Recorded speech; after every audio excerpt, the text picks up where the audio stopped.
नमस्कार, F TV Hindi में आप सभी को सुस्वागतम। जी हाँ, यूएस इलेक्शन 2024 बहुत उम्मीद है कि इस हफ्ते डेमोक्रेटिक पार्टी का नेता जो बाइडेन राष्ट्रपति चुनाव 2024 के लिए अपनी दावेदारी का ऐलान कर देंगे और इसके साथ ही अमेरिका में राष्ट्रपति चुनाव का रेस भी शुरू हो जाएगी। डोनाल्ड ट्रंप पिछले साल नवंबर में ही औपचारिक तौर पर अपना चुनावी अभियान शुरू कर चुका है, जो 2020 से ही पिछले राष्ट्रपति चुनाव में धांधली का आरोप लगाकर बाइडेन पर आक्रामक रहे हैं। यानी रिपब्लिकन पार्टी की तरफ से डोनाल्ड ट्रंप और डेमोक्रेटिक पार्टी के तरफ से जो बाइडेन की दावेदारी को साथ ही राष्ट्रपति चुनाव की सरगर्मी तेज हो जाएगी।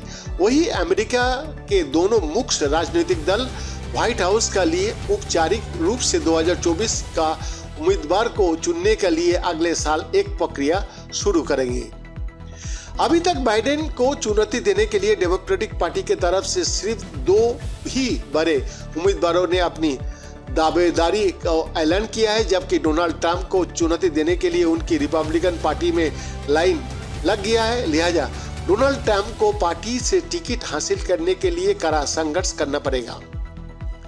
ऐसे में आइए जानने की कोशिश करें हम लोग कि अमेरिका में 2024 में होने वाली राष्ट्रपति चुनाव के लिए डेमोक्रेटिक और रिपब्लिकन पार्टी से कितने उम्मीदवारों ने अपनी दावेदारियां जताई है।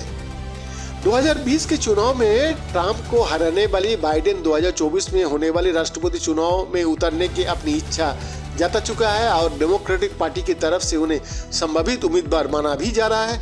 हालांकि उन्होंने अभी तक औपचारिक रूप से अपनी फिर से चुनावी वाली का घोषणा नहीं की है। पिछले हफ्ते जारी एसोसिएटेड प्रेस NORC पोल ने दिखाया है कि लगभग आधे डेमोक्रेटिक मतदाता बाइडेन को फिर से राष्ट्रपति बनते हुए देखना चाहता है। लगभग 80% डेमोक्रेटिक वोटर्स ने कहा कि डोनाल्ड ट्रंप के खिलाफ वो जो बाइडेन का समर्थन करेगा। हालांकि जो बाइडेन अपनी उम्र को लेकर चिंता से परेशान रहे हैं। अगर वो 2024 का चुनाव जीतता है तो वो अपने दूसरे कार्यकाल का शुरुआत में 82 साल का हो जाएंगे। कुछ आलोचकों ने सवाल उठाया है कि क्या उनमें अगले 4 साल तक शीर्ष पद पर बने रहने की क्षमता होगी। मैरियन विलियमसन जो एक लेखिका भी है, उन्होंने साल 2020 में भी अपनी डेमोक्रेटिक पार्टी का अंदर दावेदारी जताई थी, लेकिन बाइडेन के सामने वो असफल रही थी। वही इस साल भी उन्होंने अपनी दावेदारी को ऐलान किया है, लेकिन इस साल मार्च की शुरुआत में मॉर्निंग काउंसिलिंग सर्वे में एक बार फिर से बाइडेन के मुकाबला काफी कमजोर पाया गया है। सर्वे में मैरियन विलियमसन बाइडेन के मुकाबला 73% डेमोक्रेट्स को वोटों से पिछड़ रही है। विलियमसन ने आर्थिक और नस्लीय न्याय के विषय की अपनी चुनावी कैंपेन में अपनाया है और उन्होंने सामाजिक सुरक्षा की संरक्षण के आह्वान करते हुए श्रमिक संघ के लिए ज्यादा मजदूरी अदाई करना और मजबूत समर्थन और ब्लैक अमेरिकन्स के लिए गुलामी का मुद्दा फिर से उठाया है। विलियमसन ने अपनी वेबसाइट पर कहा है कि पिछले 50 वर्ष के दौरान सिस्टम में धांधली हुई है। उन्होंने अपनी चुनावी कैंपेन में अमेरिका की अर्थव्यवस्था में लगे धक्के को भी उठाया है। Robert F Kennedy junior America के पूर्व राष्ट्रपति जॉन F कैनेडी की भतीजा है, जिनकी गोली मारकर हत्या कर दी गई थी। रॉबर्ट F कैनेडी जूनियर ने आधिकारिक तौर पर इसी महीने अपनी उम्मीदवारी की घोषणा की है। इसी महीने USA ट्रेड संकल्प यूनिवर्सिटी सर्वे के मुताबिक उन्होंने लगभग 14% डेमोक्रेटिक प्राथमिक मतदाताओं का समर्थन प्राप्त किया है। अमेरिकी राजनीति में सबसे प्रसिद्ध परिवारों में से एक Robert F Kennedy junior, Robert Kennedy के बेटे, जिनकी 1968 में डेमोक्रेटिक राष्ट्रपति पद की नामांकन के लिए प्रचार करते समय हत्या कर दी गई थी। अमेरिका में कोविड टीकाकरण विरोधी आंदोलन में रॉबर्ट F कैनेडी जूनियर एक प्रमुख आवाज बन गया है। उन्होंने 2021 में व्हाइट हाउस का पूर्व कोविड-19 सलाहकार एंथनी फोसी पर पश्चिमी लोकतंत्र के खिलाफ एक ऐतिहासिक तख्तापलट का आरोप लगाते हुए एक किताब भी लिखी थी। कैनेडी ने निर्वाचित होने पर राज्यों और कॉरपोरेट ताकतों के बीच का भ्रष्टाचार के खिलाफ आवाज उठाने और कार्रवाई करने का वादा किया है।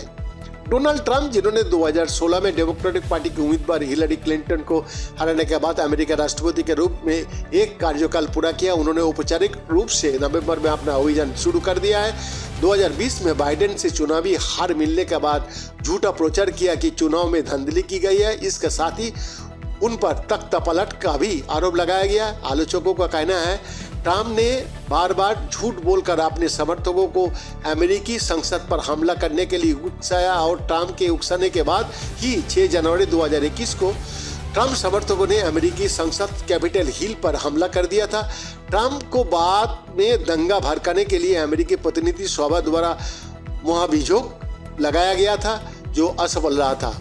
डोनाल्ड ट्रंप इस साल अमेरिकी इतिहास का पहले ऐसे पूर्व राष्ट्रपति बन गया है जिनके खिलाफ कोर्ट में आपराधिक मुकदमा चलाने की मंजूरी दी गई है। उन्होंने अपनी चुनावी कैंपेन की शुरुआत एक बार फिर से अमेरिका फर्स्ट के नारे से किया है। हालांकि उनके आलोचना में काफी तीखे आर्टिकल लिखे जा रहा है, लेकिन इस असलियत को नकारा नहीं जा सकता है कि अमेरिका में एक बहुत बड़ा हिस्सा ट्रंप को फिर से राष्ट्रपति देखना चाहता है। अमेरिकी इतिहास में ऐसा पहली बार हुआ है जब वोटों का ध्रुवीकरण होता दिख रहा है और ट्रंप को लेकर अमेरिका का मिजाज यानी कि अमेरिकी समाज का मिजाज टुकड़े में बंट गया है।